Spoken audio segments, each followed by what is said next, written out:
First is the single and the plural. Now, when the member of an organization, let us suppose when the member of an organization is supervised by only one supervisor, it is known as the single supervision.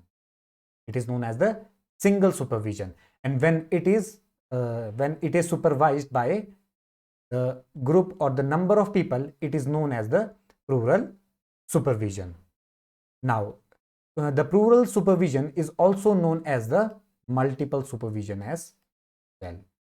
The second is the line and the functional supervision.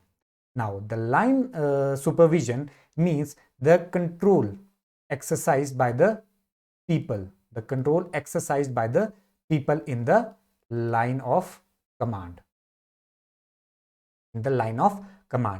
It also means it is also direct and authoritative in nature.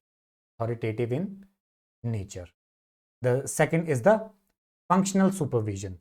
Now, it means the control exercised by the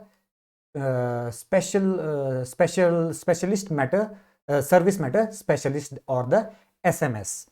Now, the functional supervision is basically a staff function, is basically the function of a staff agency. So that is why it is only advisory in nature and it is not mandatory, because they have some influence and not the authority over the subordinates.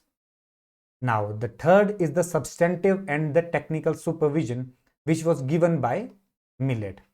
Now, according to that, the substantive supervision deals with the actual work done by the subordinates, and the technical supervision concerns with the methods or the techniques that they are using to achieve that goal.